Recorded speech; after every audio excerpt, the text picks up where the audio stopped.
और हमारी इस खास पेशकश देश प्रदेश में आपका स्वागत है। आप सबसे पहले शुरुआत कर रहे हैं। आज प्रधानमंत्री नरेंद्र मोदी सुबह 11 बजे वीडियो कॉन्फ्रेंसिंग के माध्यम से आत्मनिर्भर उत्तर प्रदेश रोजगार अभियान की शुरुआत करेंगे।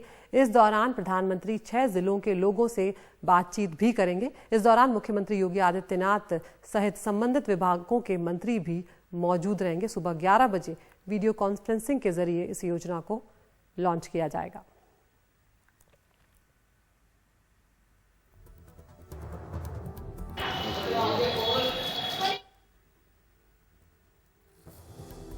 और अब रुक कर रहे हैं बिहार का, जहां पर गुरुवार का दिन जो है वो बिहार के लोगों पर कहर बन के टूटा है। बिजली गिरने की वजह से 88 लोगों की मौत हो गई। पूरे राज्य के 23 जिलों में अलग अलग जगहों पर लोग खराब मौसम की चपेट में आकर अपनी जान गंवा बैठे। सबसे ज्यादा 13 लोगों की मौत गोपालगंज में हुई। मधुबनी और नवादा में 8-8 लोगों ने अपनी जान गंवाई है। ज्यादातर मौत जो है वो उसमें किसान शामिल है, क्योंकि उस वक्त वो अपने खेतों में काम कर रहे थे और वो बिजली की चपेट में आ गए। मुख्यमंत्री नीतीश कुमार ने इन मौतों पर संवेदना जताई है और मृतकों के परिवार वालों को 4 लाख रुपए मुआवजा देने का ऐलान किया है। उन्होंने कहा कि लोग घरों में रहें और खराब मौसम में सतर्क रहें। इस बीच मौसम विभाग ने जो गुरुवार को जारी अलर्ट था उसमें अगले 72 घंटों के लिए भारी बारिश की आशंका जताई है।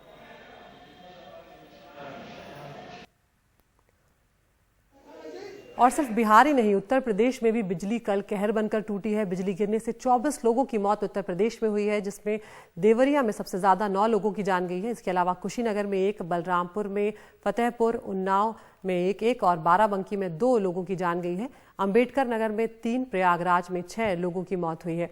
उत्तर प्रदेश सरकार ने सभी के घर वालों को 4-4 लाख रुपए मदद देने का ऐलान किया है। और अब रुक कर रहे हैं मध्य प्रदेश का। विदिशा के कांग्रेस विधायक शशांक भार्गव के खिलाफ मामला दर्ज किया गया है। केंद्रीय मंत्री के खिलाफ आपत्तिजनक बयान देने का ये मामला है। बयान वायरल होने के बाद बीजेपी कार्यकर्ताओं ने उनकी फैक्ट्री में तोड़फोड़ तक कर डाली। पेट्रोल डीजल की बढ़ती कीमतों के विरोध में आयोजित साइकिल रैली के दौरान उन्होंने दिया था बयान।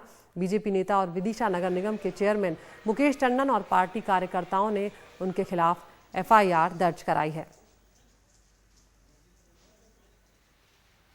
और हम रुक कर रहे हैं हमारे सहयोगी अनुराग द्वारी का।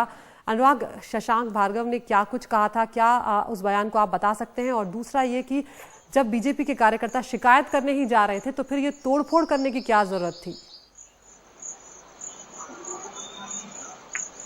देखिए, 2 बातें हैं अदिति की। पहला तो शशांक भार्गव जब पेट्रोल और डीजल की बढ़ी कीमतों पर जब PCC अध्यक्ष कमलनाथ ने हर जिला मुख्यालय पर प्रदर्शन की बात कही थी तो विदिशा में प्रदर्शन कर रहे थे और उसके बाद उन्होंने बेहद आपत्तिजनक बयान दिया। नाम नहीं लिया, लेकिन जो बातें कही उससे अंदाजा लगाया जा रहा था कि वो किस महिला नेता के बारे में ऐसी बातें कह रहे हैं। वो कहने लगे कि वो चूड़ियां बहुत पहनती हैं और प्रधानमंत्री के बेहद करीबी हैं, और इसके बाद भी उन्होंने बहुत ज्यादा आपत्तिजनक बातें कही हैं। तो इसके बाद जब ये बयान उनका वायरल हुआ तब वो एक तो पहला उनके खिलाफ FIR दर्ज कराई गई और उसके बाद कथित तौर पर बीजेपी कार्यकर्ताओं ने उनके दफ्तर और उनकी गाड़ियों पर पथराव किया, उसके शीशे तोड़ डाले। अब इसके बाद शशांक भार्गव भी पहुंचे थाने में शिकायत दर्ज कराने के लिए, लेकिन उनका आवेदन ले लिया गया है। अभी उस पर FIR दर्ज नहीं की गई है। लेकिन आप देखिए कि इसके पहले जो मध्य प्रदेश कांग्रेस के कार्यकारी अध्यक्ष हैं जीतू पटवारी, उनका भी एक ट्वीट बहुत ज्यादा सुर्खियों में रहा और उस पर जो महिला आयोग है उसने भी संज्ञान लिया। और जिस तरह की बातें, फिर पार्टी नेता थोड़े बैकफुट पर आए और बीजेपी बहुत आक्रामक होकर इन बातों पर आगे आई। लेकिन कहीं ना कहीं एक ये जो पितृसत्ता की सोच है, आपको देखना होगा कि उसके मद्देनजर इस तरह के बयान आते हैं। लेकिन ये कहने के बाद एक बात और भी है कि अगर आप NCRB के आंकड़े उठा करके देखें तो साल दर साल मध्य प्रदेश महिलाओं के प्रति अपराध में हमेशा पहली पायदान पर रहा है और ये पूरे प्रदेश के लिए एक तरह से शर्म की बात है। और इस तरह से फिर नेताओं के जो बयान आते हैं, भले ही आपकी राजनीतिक विचारधारा कुछ भी हो, ये बहुत ही निंदनीय बयान था उनका।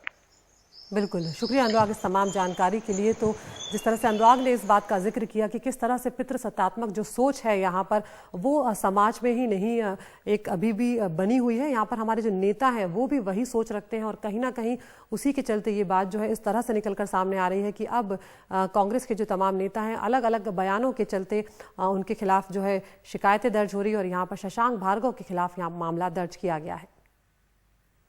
अर्थव्यवस्था की बात करते हैं। इसको गति देने के लिए हर कोई कह रहा है कि लोगों के हाथ में पैसा आए, लेकिन कैसे, नौकरी है या नहीं, ये किसी को अभी तक समझ में नहीं आ रहा है कि किस तरह से ये जो पैसा है लोगों के हाथ में आएगा, क्योंकि नौकरी है नहीं, जो है वो जा रही है, जो मिली थी वो मिलकर भी नहीं मिल पा रही है, लोग जो हैं वो परेशान हो गए। लेकिन दो मामले यहाँ पर सामने आए हैं, एक मध्य प्रदेश से है, दूसरा छत्तीसगढ़ से है। दो राज्य, मामला एक है। बेरोजगार युवाओं को ठगने के नए तरीके। मध्य प्रदेश में 2017 में पटवारी परीक्षा हुई थी और तीसरा साल चल रहा है, मगर छात्रों को पूरी जो भर्तियां हैं वो तक उनकी नहीं हो पाई है। और वहीं छत्तीसगढ़ में सत्यापन के 7 महीने बाद भी शिक्षकों की नियुक्ति नहीं हो पाई है और परेशान यहाँ पर लोग लगातार चल रहे हैं। जय पंकज, प्रशांत, सिस्टम के सताए हजारों में से 3 चेहरे। 3 साल पहले पटवारी की परीक्षा पास की, अब हाथों में कागज लिए भटक रहे हैं, कहीं सुनवाई हो जाए। आपके पास सिर्फ राजनीति के लिए पेट्रोल, डीजल और ये चाइना, पाकिस्तान सब लेता है आपके पास, लेकिन बेरोजगारों के साथ तो कम से कम राजनीति मत करिए आप। तो आरटीआई के माध्यम से जानकारी मिली है जिसमें 1400 से ज़्यादा पद रिक्त हैं और 400 से ज़्यादा पद अभी तक त्यागपत्र हो चुका है, जिस पे हम लोगों का अधिकार है। पर विभाग की लापरवाही के कारण आज भी हम लोगों को बेरोजगारी का मुंह देखना पड़ रहा है और अधिकारी मंत्री के सामने हमें हाथ जोड़ने पड़ रहे हैं। हमें जल्द से जल्द यदि नियुक्ति नहीं मिलती है तो हम वर्तमान में मुख्यमंत्री शिवराज सिंह चौहान जी के घर के सामने भूख हड़ताल पे बैठेंगे अपने पूरे परिवार के साथ। हम लोग 2.5 साल से काफ़ी परेशान हैं। आर्थिक रूप से हम लोग बहुत ज़्यादा टूट चुके हैं। फिर भी मंत्रियों, अधिकारियों, ऐसा कोई अधिकारी नहीं है, कोई मंत्री नहीं है जिसके हम लोगों ने दरवाजे पर दस्तक न दी हो। फिर भी ये संज्ञान में सभी के है, किंतु हम लोगों की आवाज़ कोई सुनने के लिए तैयार नहीं है। गुना के बरखेड़ा हाट के कुलदीप रघुवंशी हैं मैकेनिकल इंजीनियर। 2017 में पटवारी परीक्षा पास कर ली, अब खेत में लौकी तोड़ रहे हैं। 8 लोगों का परिवार है, सबको बेटे से आस थी। और मामा जी कहते हैं कि भैया 12th के पेपर देने से जो पढ़ने वाले लड़के हैं वो डिप्रेशन में चले जाएंगे, तो मेरा क्या हो रहा होगा। मैं 2 साल से संघर्ष कर रहा हूँ और अधिकारी जानबूझकर जब मेरी नौकरी नहीं दे रहा तो मुझे कितना गुस्सा आ रहा होगा, कितना मैं टेंशन में होऊंगा, ये आप सोचिए। मध्य प्रदेश में 2017 में धूमधाम से पटवारी भर्ती के लिए परीक्षा हुई थी। करीब 24,000 महीने का वेतन वाली पटवारी भर्ती में 4,000 पदों के लिए 10 लाख आवेदन आए थे। इनमें से 2.5 लाख प्रतियोगी पीएचडी, एमबीए, एमए और इंजीनियरिंग के छात्र थे। 2018 में इस परीक्षा का परिणाम आया, ऑनलाइन काउंसलिंग हुई, 9,233 उम्मीदवार बुलाए गए, 7,800 को नौकरी मिल गई, बाकी प्रतीक्षा सूची में रह गए। प्रथम काउंसलिंग के उपरांत विभाग के पास 1400 से अधिक पद खाली थे। इन पदों पर प्रतीक्षा सूची के अभ्यर्थियों को नियुक्ति देनी थी, लेकिन विभाग ने 10 काउंसलिंग आयोजित कराने के बाद 140 अभ्यर्थियों को बस नियुक्ति दी है। बाकी अपात्र अभ्यर्थी को अपात्र घोषित कर दिया है और उनको बाहर बैठा रखा है। मंत्री जी कहते हैं कि शासन नहीं सुन रहा है, प्रशासन नहीं सुन रहा है, और प्रशासन कहता है शासन नहीं सुन रहा है। आरटीआई सूचना का अधिकार स्पष्ट कहता है कि हम पात्र अभ्यर्थी हैं। 1257 से अधिक पद विभाग के पास खाली हैं। राजपत्र, नियम पुस्तिका और लेटर क्रमांक विभाग का 307 सभी हमें पात्र घोषित करते हैं और कहते हैं कि हम पात्र अभ्यर्थी हैं। जब परीक्षा हुई, बीजेपी की सरकार थी, तब कांग्रेस ने वायदा किया, फिर कांग्रेस की सरकार आई तो बीजेपी ने विधानसभा में सवाल उठाया। तब कांग्रेस के राजस्व मंत्री पाला बदलकर अब बीजेपी में मंत्री बन गए हैं। अब फिर बीजेपी सत्ता में है तो कांग्रेस सवाल पूछ रही है। हमारी सरकार ने पहल की थी और उनके प्रति पटवारी परिवार के हमारे बच्चे जिन्होंने इस एग्ज़ाम को पास किया, मैं सरकार से मांग करता हूं कि संवेदनशीलता से उनके लिए सरकार कदम उठाए। जहां तक प्रश्न है, मैं इस रोज़गार के मामले में क्रिटिसाइज़ या नकारात्मक भाव नहीं लाना चाहता, पर अधिकार है उन लोगों का और हमने उसमें से कुछ बड़े हिस्से को नियुक्तियां दे दी थी और मैं मानता हूं कि बचे हुए लोगों को भी सरकार ने नियुक्तियां देनी चाहिए। अगर ऐसा नहीं करती है तो यह अन्याय है और हम पटवारियों के साथ हैं। जो जुलाई 2019 में काउंसलिंग हुई, उसमें ही कांग्रेस की सरकार ने गड़बड़ें की हैं। अब एक बार काउंसलिंग हो गई है, उसमें क्या कुछ किया जा सकता है ये तो पूरा प्रकरण की जांच के बाद ही पता लगेगा। पड़ोसी राज्य छत्तीसगढ़ में आप पटवारी की जगह शिक्षक कर लें, बाकी दिक्कत एक जैसी। स्कूली शिक्षा विभाग ने 14,580 पदों के लिए मार्च 2019 में विज्ञापन निकाला। परीक्षा हुई, नतीजे आ गए। नवंबर 2019 में सफल उम्मीदवारों के दस्तावेजों का सत्यापन भी हो गया, लेकिन नौकरी अब तक नहीं मिली है। पहले प्राइवेट स्कूल में पढ़ाते थे सर, वो भी सब छूट गया है। अभी कुछ काम भी नहीं है। हमेशा चिंता लगी रहती है कि हमारी भर्ती कब होगी। घर वाले भी पूरा परेशान रहते हैं सर। हम सरकार से मांग करते हैं कि जल्द से जल्द पूरी प्रक्रिया को पूर्ण करवा के हम जो बेरोजगार हैं, जो आदरणीय भूपेश बघेल से हाथ लगा के बैठे हैं कि हमको रोजगार देंगे, वो उस भर्ती प्रक्रिया को पूर्ण करवाएं। वर्तमान में जो परिस्थिति चल रही है, शिक्षक भर्ती जो अभी नहीं हो रही है, उसके वजह से हमारे जो आर्थिक स्थिति बहुत बदल गई है।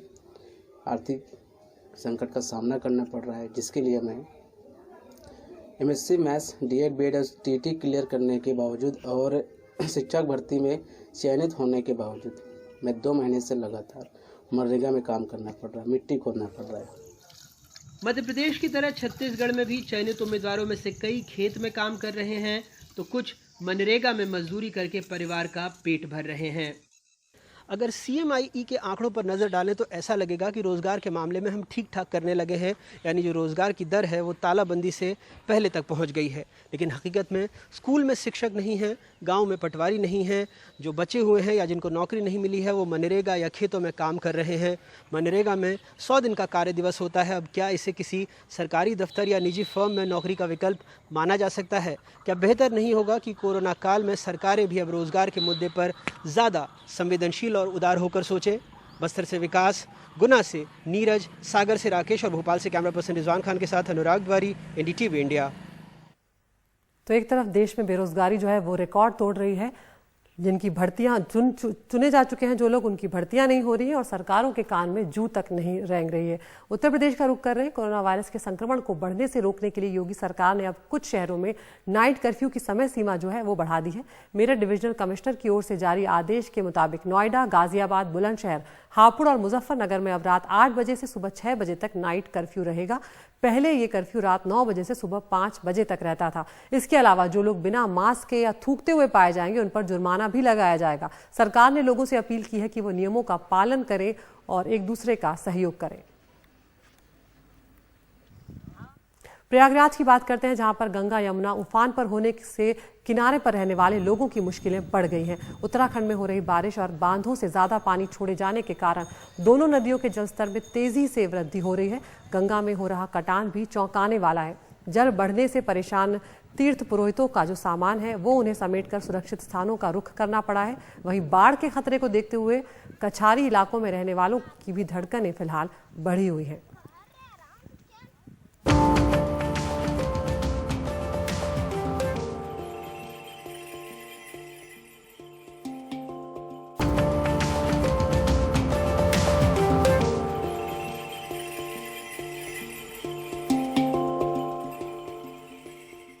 ब्रेक के बाद फिर एक बार आपका देश प्रदेश में स्वागत है। राजस्थान की बात करते हैं, जहां पर पर्यटन जो है इसका बहुत ही एक अहम उद्योग है और कमाई का जरिया है। लेकिन कोरोना वायरस की वजह से हुए लॉकडाउन ने ये पूरा कारोबार चौपट कर दिया है। हालांकि सरकार ने 8 जून को होटल्स को खोलने का आदेश जारी कर दिए थे, लेकिन टूरिस्ट लगातार नदारद है। राजस्थान जैसे राज्य में जहां पर्यटन कमाई का एक बहुत बड़ा जरिया है, कई लोगों का पेट रोजी रोटी से जुड़ी हुई है, इसे पटरी पर लाना सरकार के लिए बहुत बड़ी चुनौती साबित हो रहा है।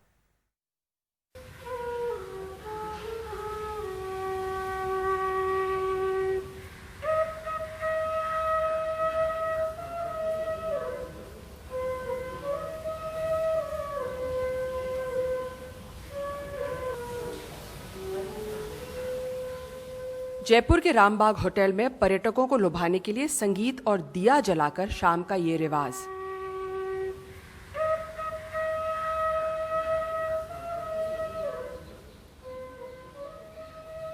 सब मापदंडों को ध्यान में रखते हुए जयपुर में होटल खुल चुके हैं। यहां तक कि बार और रेस्टोरेंट को भी धंधा शुरू करने की इजाजत मिल चुकी है, लेकिन मेहमानों की कमी एक चिंता का विषय है। शाहपुरा महल जैसे छोटे होटल व्यवसायों को सबसे बड़ा धक्का लगा है, तो दूसरी ओर सरकार भी लाइसेंस फीस में कुछ भी रियायत नहीं दे रही है। Unfortunately, all the expenditures like the salaries, the income tax, the GST, electricity bills, the bar licenses, and so many is totally on the heads of the hoteliers. And tourism industry is the first one to close down and probably the last one to open up. And I think so the government, especially the state government, should waive off these bills and our liabilities as the bar license fees. साथ ही 9 बजे के curfew के कारण लोग अपने घरों से बाहर नहीं निकल रहे हैं और ऐसे में होटल मालिक कहते हैं व्यवसाय चलाना बहुत मुश्किल है।